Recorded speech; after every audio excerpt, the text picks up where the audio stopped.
Hey, what's up? It's Jason Wojo. Welcome to Life in a Show. On the Life in a Show, we help people make more, work less, and live better. I am joined by Polish Peter, my Polish co-host for the day. I had to add that in there. It's really important for this episode. For this episode, we're going to talk about this a little later. Yeah. So for those of you listening to this episode, I want to warn you that there are some really, really good nuggets in this episode, but there's also some fake news in this episode. And you'll know what I mean. It's the first 5 minutes, I think, of this interview is all fake news. Don't believe any of it. And hopefully you don't check out. You stay with us. Yeah, listen, because, it's a great episode. It is. So we get some fun in here, but there's also some real value here. So we're talking with John Hamrick. He's an insurance agent in North Carolina.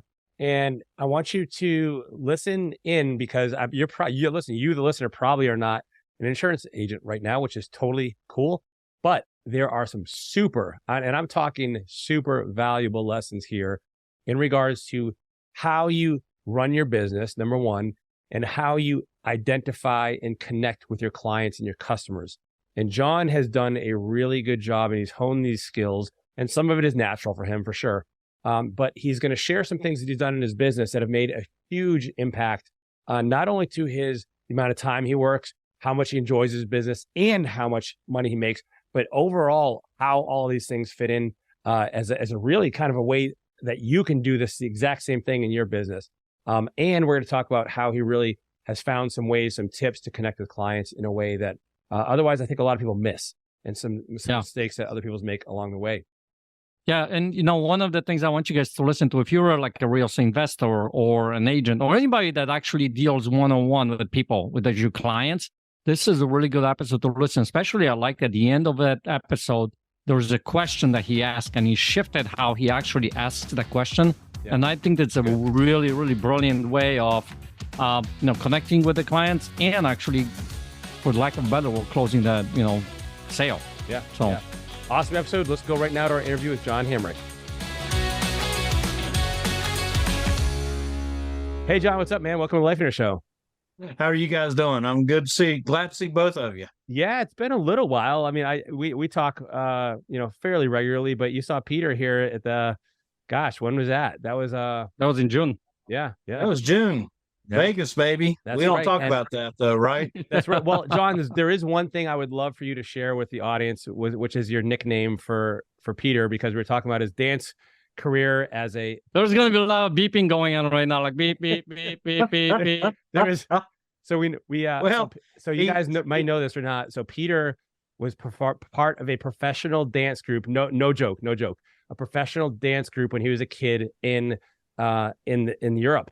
And he actually toured, he literally toured around different countries as a dancer. And then, so John, you got... So hold on. Because people might start getting a wrong idea. What did you say? Professional dance group or whatever? The professional dance group. So I was born in Poland, and Poland is very, all about customs dancing and things like that. So it was based on my local, growing up, we had costumes and all that kind of stuff. So it's a really popular. We're one of the most well-known, I think, that part of the Poland, in the entire Poland. People come from all over the world to be able to see how we, do stuff, and the costumes, the dances, and all that kind of stuff. So yeah, okay, it was. Man. All right, I'll save my jabs for later because John's John, tell him what happened.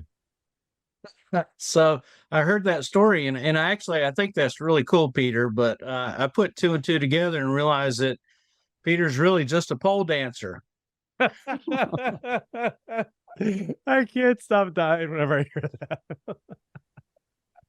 So, okay, listen though. 3, 2, 1. This is a serious episode. Who the heck is bothering me? This is not just comedy, guys. This is not just comedy. We have actual value to provide for you, and that's why we asked. Well, let's hope so. Yeah, we asked John on the line. And that's part of the deal, is that we can take time to have some fun, right? Isn't that like life? Isn't that business? Like, what's the point of being serious, right? There's no point. Exactly. Life's too short. 90% of people just logged off. So, I mean, yeah, let's do that. Yeah. So for the 10% that are left, I want to introduce John to you. So I've had the chance to get to know John here over the last little bit, and I've been really just impressed with his, and man, this might sound weird how this come across, but I've just been impressed with how well you have been able to express yourself to me in terms of like some of the valuable lessons that you've learned over your career. And like, for instance, when I spoke to your RIA, you're like, hey, let me tell you a story of this, of how what you just taught applies to my life and my business. And like, so you just have this really cool way of unpacking things. And also, I think one of your superpowers is connecting with people and really kind of understanding how to really work with people. So I wanted to kind of just let's first of all just tell people the business you're in or the businesses you're in, and then let's kind of dive into some of those lessons that you've learned. And before we started recording, you're like, yeah, I've really learned a lot. I do things differently now than I did back 30 years ago. And so I want to get into that stuff. So just introduce yourself really briefly for the people, though, that aren't familiar with the business type that you're in. Okay. I'm an independent insurance agent in North Carolina. I've been licensed for about 30 years and actively doing that. And I'm actually doing better now than I ever have, even with the economic times that we're all experiencing. And when you and I talked about it, I started thinking about, when you first get in this business, you are calling everybody you know, friends, family, strangers, and prospecting, and you're just about willing to quote anything you can because you're just trying to get business on the books. And so I did go through that and did a lot of prospecting and asked for a lot of referrals, which is probably one of the smarter things I did in the beginning. Was just if I wrote something, I'd ask them if they knew somebody else who could use my help. That's really the reason I went into that business, is because I just love to help people, and I get a lot of satisfaction out of doing that. And but over the years, you start making enough, making a living, basically. And I just realized one day that I really just didn't need the practice of just quoting for the sake of quoting. So I kind of changed at that point, and that was probably 7 or 8 years in.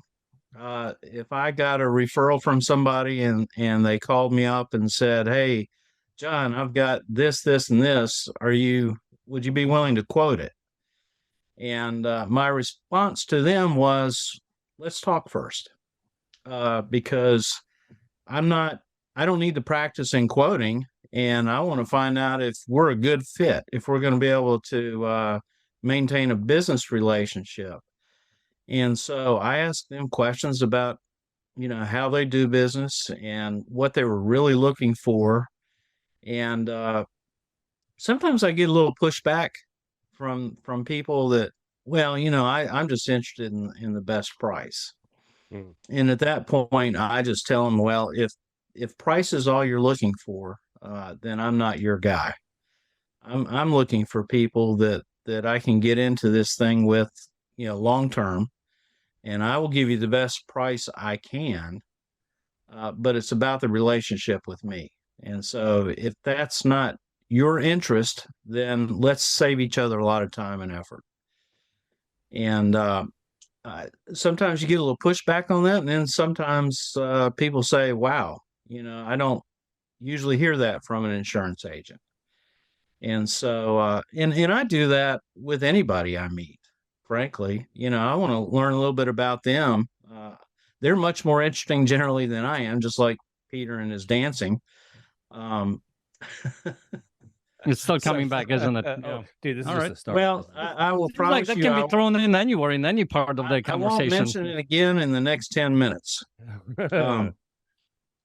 But just getting, at the meeting that the three of us were attending, I got to know Peter, and he's a really neat guy. And if I just walked up, introduced myself, and he introduced himself, and we walked away, I wouldn't know anything about him. And so even though he lives several states away, I consider him a friend. So I just try to build relationships. And if I can learn something about how someone else conducts their business, then I can try to adapt my approach to them in a manner they're comfortable with. And usually that saves a lot of time. and it actually helps develop that relationship. A lot of my clients that I've had for a number of years are now personal friends, and I know about their kids. They know about my kids. I know what their hobbies are. They know what my hobbies are, and matter of fact, last week I got an invitation to a client's beach house, and it's just because we talk about things other than what's going on dollar wise. So I typically, if I meet a new business prospect, I go through almost like a little interview process, and make sure that we're going to be on the same page going in. That way, I know we're on the same page if we ever have to use the product that I sell. Does that make sense? Yeah. So I got a couple questions, John, to unpack some of the things you just said. So let's rewind. And you said that you early on did a lot of prospecting, like the cold calling, all that stuff. Do you feel like that's a necessary part of a brand new business venture where someone needs to do all that stuff? Or could they kind of shortcut the curve to what you mentioned and start with the kind of the different, more selective approach to people? Like, do you think you have to go through that to get to where you are now? Or could you have just learned that lesson earlier and started there? What do you think about that? I'll be honest with you, Jason. I cold called for about a week. I don't like cold calling. Okay. And so what I did is everyone I met, I told them what I did. And I just shared some of the excitement I had in starting this new phase of my life. And so I think some of if you do that with a little more enthusiasm than most people do, they're going to understand that you really like what you do. And it's, to me, if you walk through the whole day with a smile, people are going to want to know why you're smiling, and then you have an opportunity to have a conversation. The one thing that I did do from the very get-go was ask for referrals. And I asked referrals from the people who were doing good business with me and the people that I liked, because I wanted those type of referrals.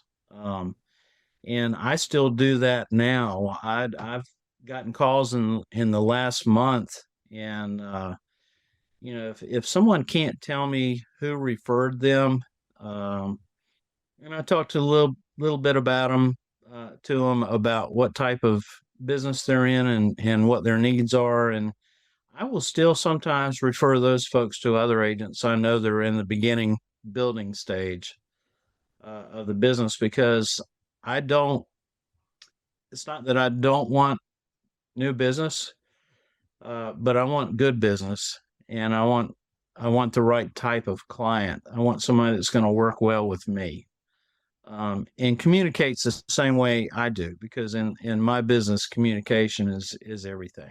And so every once in a while, I'll get a text message from someone saying, "Hey, so-and-so referred me."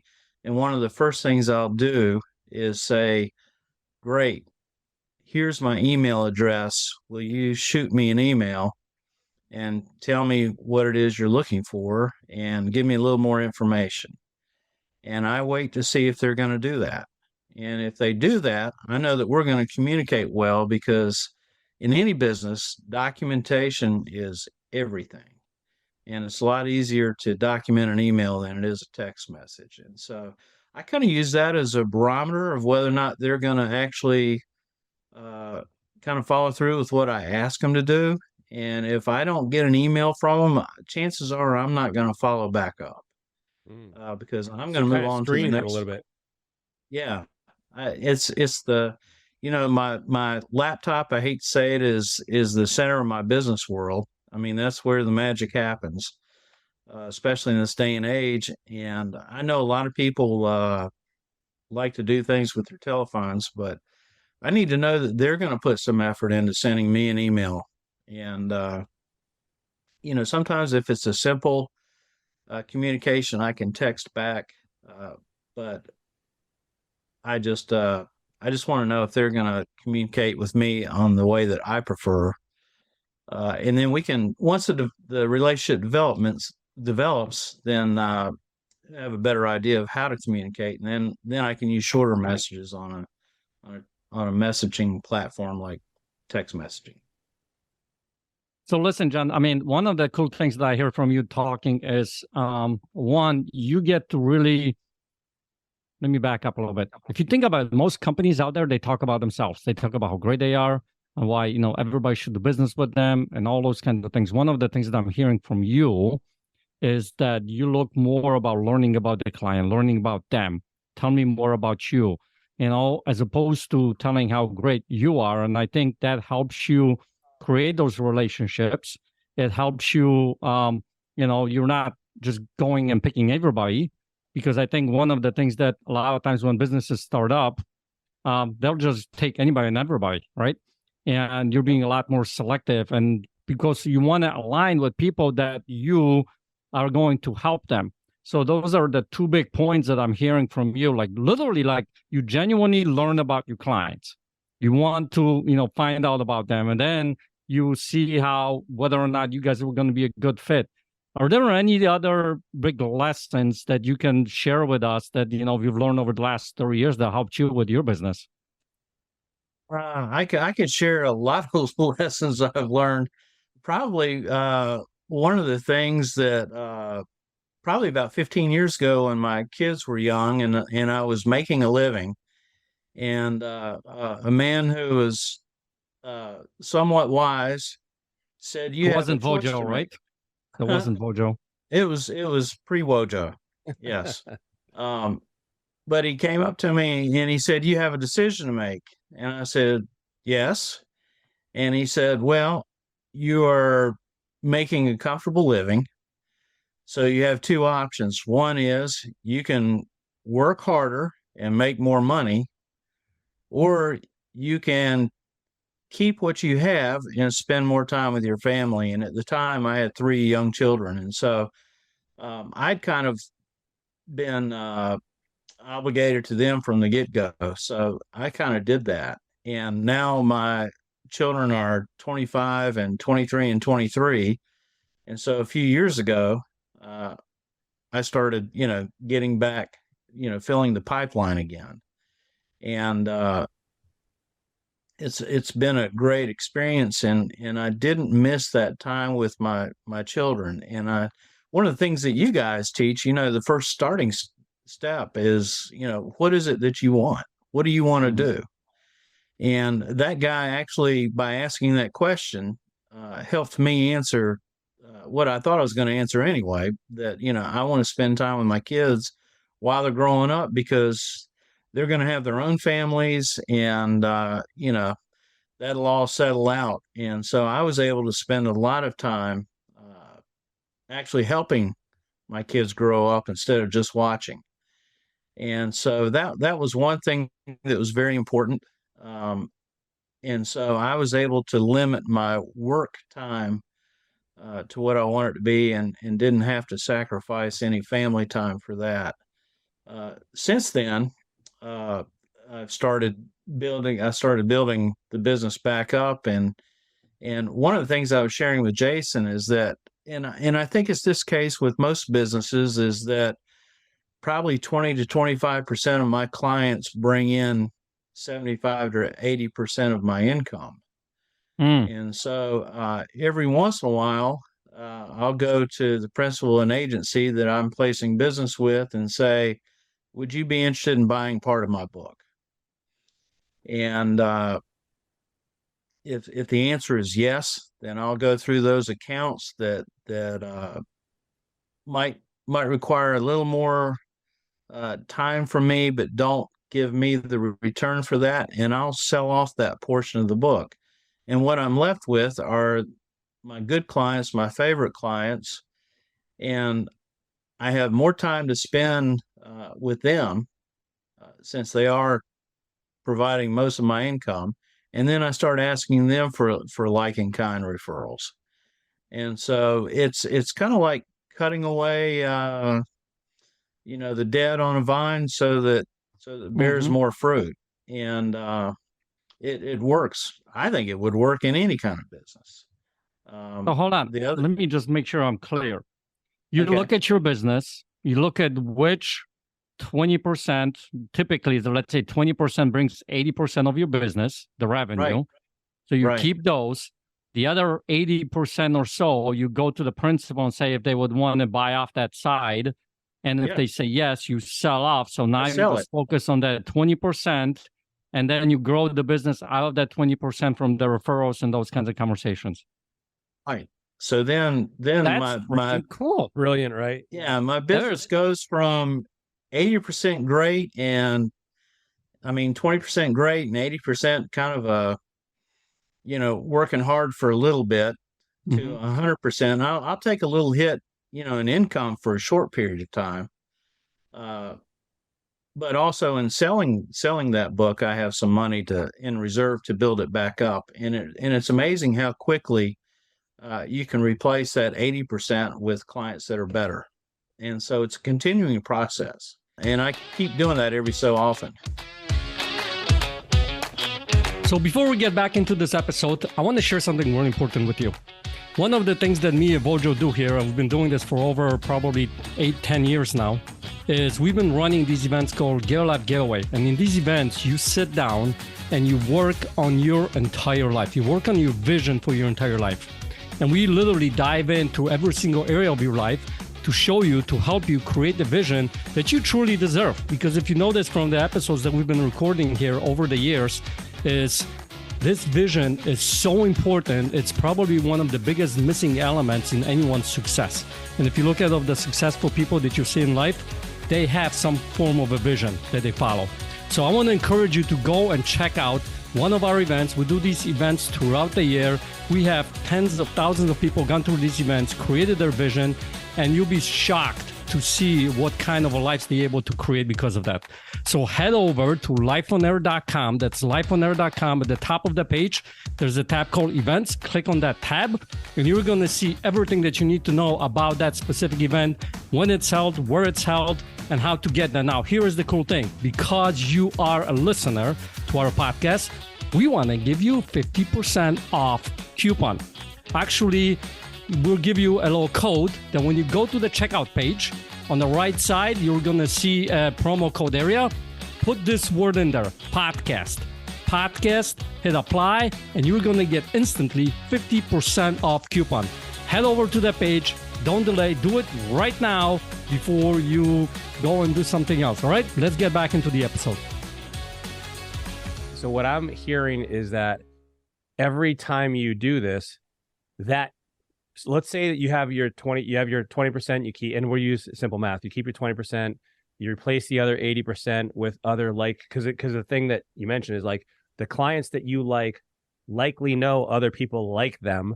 And so you're replacing the previous, I don't want to say problem clients, but people that weren't on your ideal client list. Well aligned. Meet that criteria. Now you replace that. And then, hey, it's like the next round of cuts, whatever you want to call it, like, out of that 100%, now let's see who the best of that is, and continually like refining that just gets you better and better and better clients. And that's, man, it's an awesome model. It's really, it's powerful. Tell me though about, was there any fear involved in that decision? Like, cause if you're cutting, the majority of your portfolio of your clients, did you wrestle with that, or was that like, were you just be like, hey, I know this is going to work? Like, what was that process like? Well, the first time I did it, there was a lot of anxiety over it because, even the client that doesn't generate a lot of income, but is a nice person. From the get-go, I've told them that, I'm in this for the personal relationship. Now it works really well if you're selling that book to an agency that you're still affiliated with. And so you can still have that relationship where if you see someone, a lot of times they don't know what I've done. So I'm kind of spilling the beans if anybody sees this. And it's just that now their business is still with the same company, same agency. It's just handled primarily by somebody else. If they need my help, I can step in. If I see that person out in a social setting, nothing's changed. It's just that I'm no longer, I got a single payment to sell that book, and I'm no longer getting commission on that account. And so I don't have to deal with some of the headaches with it either.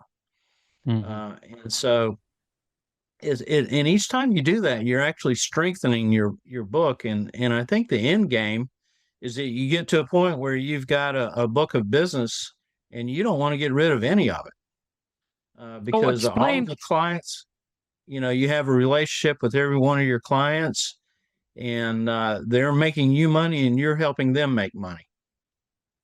Okay, so I think you just answered my question, because I was going to ask you to explain how you strengthened that book, because you just got rid of 80% of the business. Because some people are, I think to Volger's point, I can see people are fearful about doing that kind of a thing, right? Because I'm, eliminating a whole bunch of income and things like that. And I will tell you this from my experience: the people who are, how do I say this, the most trouble, I guess, we tend to, business owners, a lot of us tend to focus most of those people.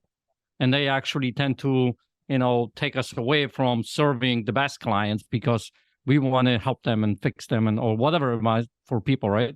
So I think that strategy, what you're using, is actually helping you get more focused and actually serve the best clients in the best way possible. And, and it actually ends up helping you grow your business, because all these people become your biggest fans in a way, don't they? Yeah. Well, that's the thing. If you and regardless of the percentage, but if you lighten your load by 80% and you're still making 80% of your income, think how much more time you have to spend with the 20% that you have left, and you can give them the kind of attention that nobody else in your business is going to give them, because they've got that other 80% of noise in the background, and I'm just eliminating the noise. And so it gets to a point where you really like the clients that you have, and like I say, you know what's going on in their lives, and they know what's going on in your lives. And if for some reason you fall short, they understand, and it goes both ways. And so to me, when you've got that kind of relationship, there's more forgiveness and there's more reward. So hold on, before Volger asks the question, how you cut someone who you speak on the microphone every single week? How you cut that particular person? I mean, help me out here. Well, it's are you getting some ideas? Yeah, I'm trying to get some ideas here. Yeah, that's I'm just trying to figure out to do this. Right. I got you, John. Well, let me ask you this: you've alluded to this ideal customer client person. You've mentioned that they are, I guess, they produce what for you what it's what's worth your time financially, and that's not in a weird way, but it just makes sense for the amount of work you put into it. And then you also kind of like them as a person. Are there any other criteria? How did you decide what the kind of person you want to work with? Were those the only two criteria, or did you think of any other ones, or am I missing some? Well, I think that it also has a lot to do with what business they're in. And if it's, I like challenges. So I've got a client that's in a business that and it's a tough business to place. And so, but I'm good at it, and I like that challenge. And when you take the time to talk to somebody about what you're doing and how you're doing it, and how it's going to work with what they're doing and how they do it, and so you're not just saying, here's what I got, here's how much it is. I give them a proposal and I say, here's this proposal is different from others because of this, and this, and this is going to allow you to do this type of job and that type of job, and take certain jobs that other guys can't. And what I really do is I tell my clients that I love to be able to sleep at night. I like to be able to go to bed with a clear mind. And that's what I'm selling them. I want them to be able to rest and sleep at night knowing that I've done a good job for them. And I also tell them that if for some reason they can't sleep at night, they need to tell me why, and let's see if we can't, maybe I haven't done the total job. And so it takes a different kind of person to be able to have that conversation with. And I think that's where, talking a lot, before you even try to write the first piece of business, comes in handy. We have a few minutes left here, but I want to kind of just summarize some of the things I heard so far. Is like, I'm really hearing from you almost a sense of peace, of confidence that you will be able to kind of fill up your book or your business or your pipeline based on what you're good at, your interest in people, you choosing what you knowing really well, how well you serve people. I hear you making a connection with people before business. It's like about personal relationships, and really kind of talking about how they're going to benefit necessarily from working with you rather than you talking about yourself.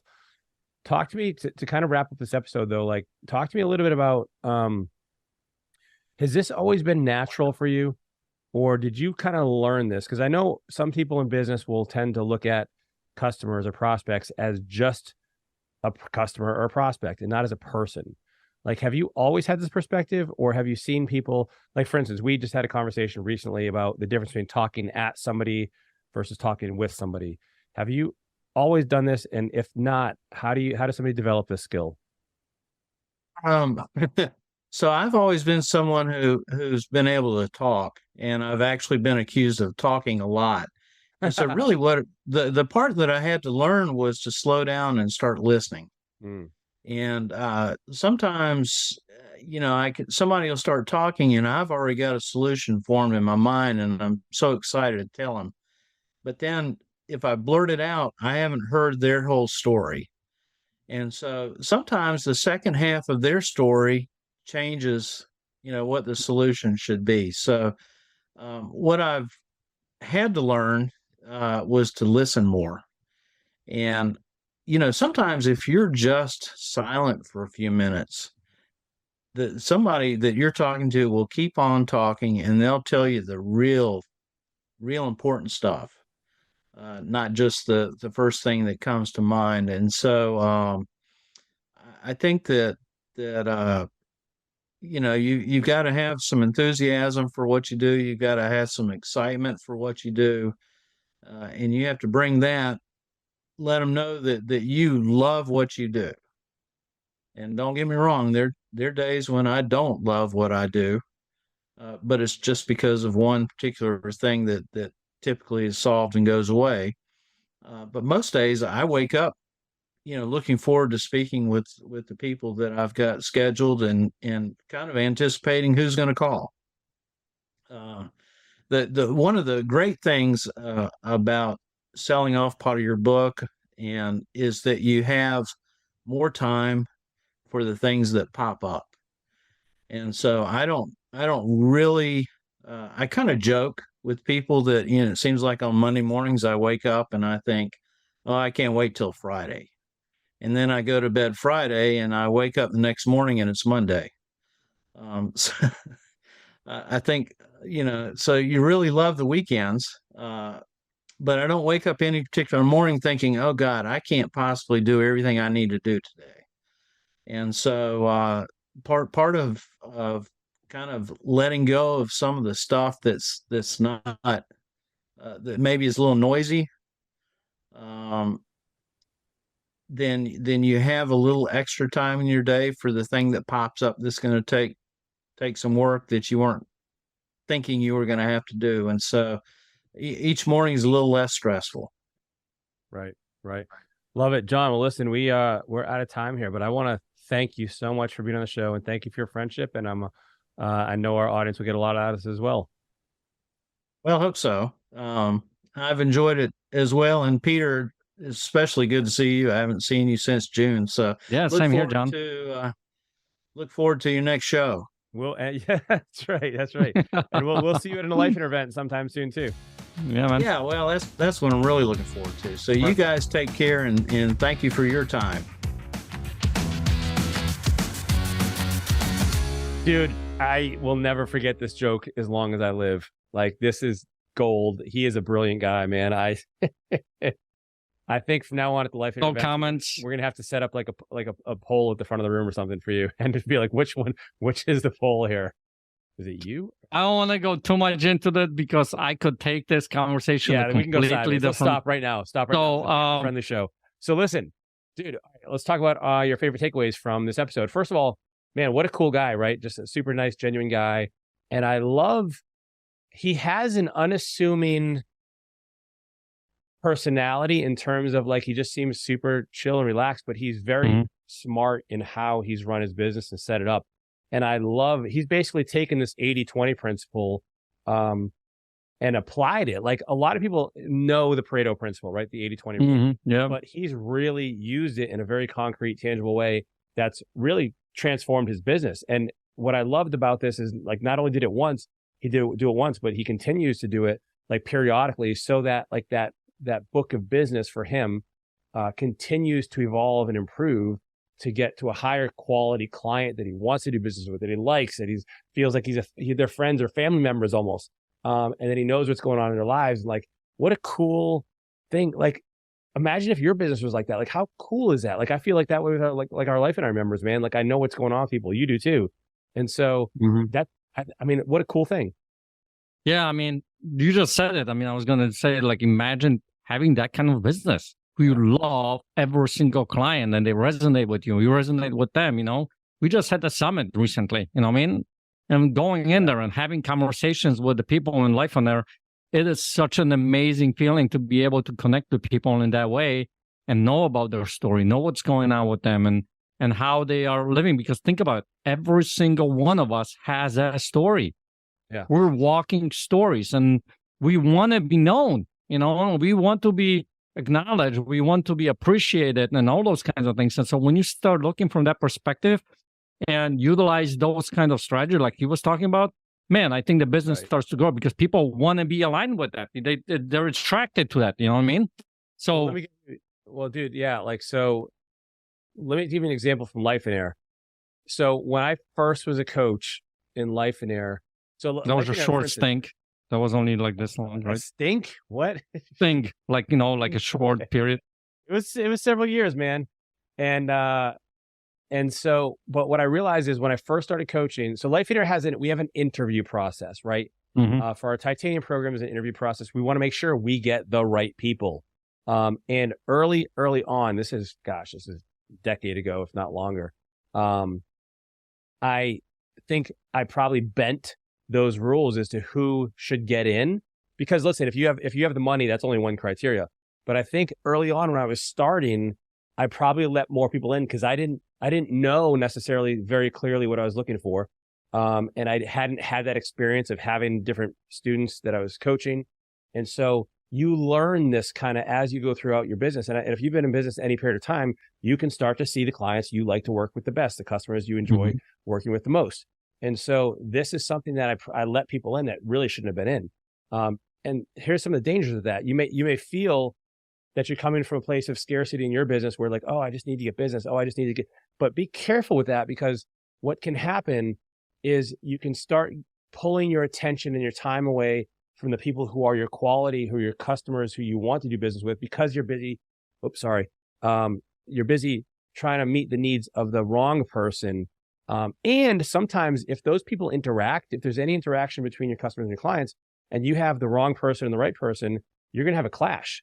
And it's that right person may get turned off, or be repelled necessarily, you know, just by the wrong fit person, the client or customer. So I want to encourage you to kind of have you got to be smart about it. And I know, listen, you got to put food on the table.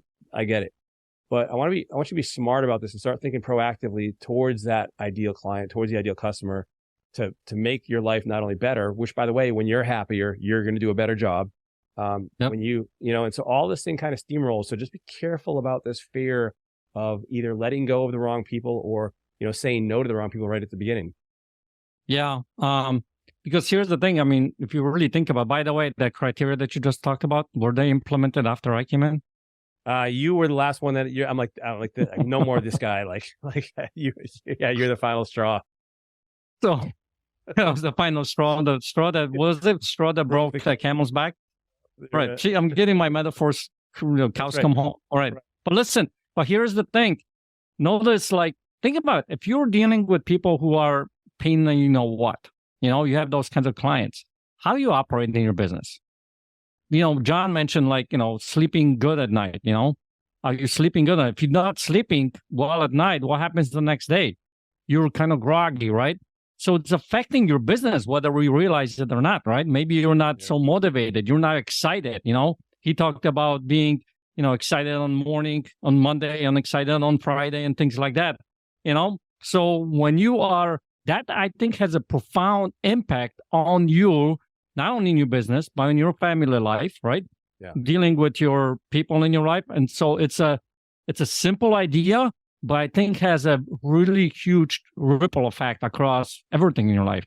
Yeah, dude, it totally does. And, the other thing that I was going to say about that is, like, to your point, as you get better, you improve, you start being more aware of what's going on, like, your whole business levels up. And, the other thing that I wanted to address before we run out of time here for this episode is, like, he's also been very, whether this was intuitive, it doesn't sound like it was necessarily intuitive, but he learned this, is like, talk about them, listen to understand, to connect, not to respond. He talked about, like, what he said, what I'm selling you is a good night's sleep, right? Think about that. There's a guy, I ride motorcycles on the track, and the guy who sells, he sells tires, and he's like, I sell you confidence and I sell you faster lap times. And I'm like, wow. He's like, he's not selling tires. I sell you confidence, traction, and higher lap times. And those are the things that a person on a motorcycle wants. And so learning to frame it from your customer's perspective, learning to connect with them, to look at them as people, not just necessarily a number or a dollar amount, right? That's right. Not a successful formula for sustainable business. Agreed. Yep. Well, listen, we hope you got something out of this episode. Of course, as always, we say this more than we hope you enjoyed it. We hope you do something with it. We would also be super grateful. I was about to say super grateful. That was not the right word. Yeah, that English is not as easy as you think it is, right? You keep making fun of me, but dude, I think you're rubbing off on me is what's happening, man. Like, I'm starting to mix my words, my metaphors, the straw that broke the camel's cow ride home. Cows come home. I don't know. It's a mess. So pretty soon you're gonna have an accent. Just stay with me. Right. So listen, it would mean the world to us if you could leave us a review or give us a thumbs up, because this is how we reach more people. We don't do any marketing for the podcast. It's simply word of mouth. And so as you maybe share an episode or give us a review, it allows other people to look at this and say, like, hey, maybe I should check this out too. And if they get exposed to it, maybe you can help us change somebody else's life as well, because we aim, that is the goal here, right? Is to kind of transform the world, one person at a time, one business owner at a time, one life at a time. All right, we will see you next week. Thanks in advance. We'll catch you soon.